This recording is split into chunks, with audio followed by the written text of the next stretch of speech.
Hai, perkenalkan nama saya Jana Bianca. Kali ini saya akan menjelaskan tentang beberapa berita yang ada pada pandemi COVID-19 ini. Seperti yang kita ketahui, pandemi COVID-19 adalah sebuah wabah yang disebabkan oleh virus yang berasal dari Wuhan. Virus ini menyebar dengan sangat cepat, bahkan dengan sentuhan tangan saja. Virus ini telah menyebar ke seluruh dunia, tak terkecuali Indonesia.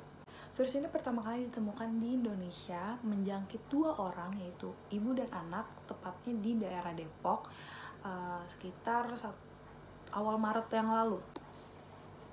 Selain kebijakan tersebut, banyak banget berita-berita yang terkait pemerintahan dan juga COVID-19 ini, seperti halnya hak asasi manusia, lingkungan, korupsi juga bahkan ada. Nah, kita akan membahas satu-satu tentang berita-berita tersebut. Oke. Yang pertama langsung aja kita ke hak asasi manusia. Hak asasi manusia itu tuh banyak banget ragamnya yang sudah diakui oleh HAM internasional dan nasional. Itu salah satunya adalah hak kesehatan. Di tengah pandemi COVID-19 ini, pemerintah sudah mengeluarkan beberapa kebijakan untuk mengupayakan penularan berlebih yang disebabkan oleh virus ini. Nah, Presiden telah mengeluarkan 3 regulasi penting. Yang pertama itu terkait dengan keuangan dan stabilitas sistem ekonomi negara. Nah, yang kedua itu terkait dengan PP nomor 21 tahun 2020 tentang pembatasan sosial berskala besar dalam rangka percepatan penanganan COVID-19. Nah, yang ketiga tentang penetapan kedaruratan kesehatan masyarakat COVID-19. Nah,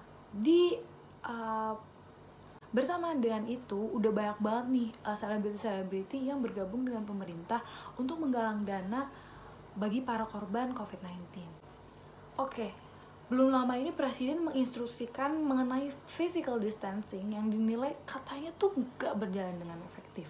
Sebab instruksi tersebut itu dapat menciptakan kerentanan sosial. Kebijakan ini dinilai tidak berjalan dengan efektif sebab instruksi tersebut Kebijakan ini dinilai sangat tidak efektif karena instruksi tersebut dapat mengakibatkan kerentanan sosial pada masyarakat. Dampak buruk dan baiknya, saya akan membahas tentang 3 dampak negatif dari kebijakan tersebut.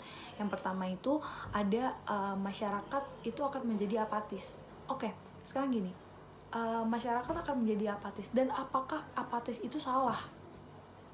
Secara sosiologi, yang pertama adalah apatis. Masyarakat bisa menjadi apatis di tengah pandemi COVID-19 ini. Tindakan apatis itu yaitu tidak peduli terhadap sekitar dan bahkan terhadap instruksi dari pemerintah. Nah, contoh yang paling tepat nih, banyak banget nih sekarang orang-orang tuh yang masih melanggar perintah social distancing. Tapi sebenarnya apakah tindakan apatis ini adalah tindakan yang salah?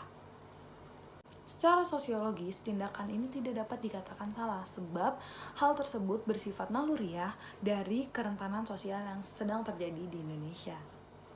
Oleh karena itu perlu adanya tinjauan lebih lanjut oleh pemerintah terkait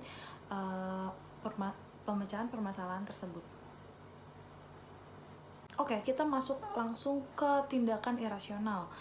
Nah, kita langsung ambil contoh aja, kayak dalam memenuhi kebutuhan sehari-hari ini, masyarakat cenderung jadi panic buying.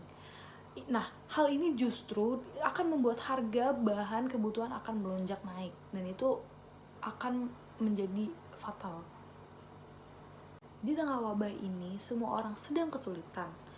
Kayak banyak banget orang yang di PHK, banyak banget orang yang dirumahkan, gaji dipotong.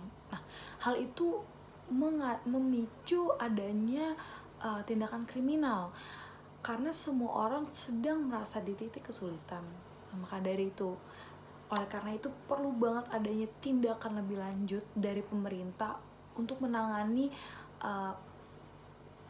dari dampak-dampak yang terjadi terkait social distancing tersebut. Oke, mungkin itu aja pembahasan kali ini terkait dengan berita dan pandemi COVID-19.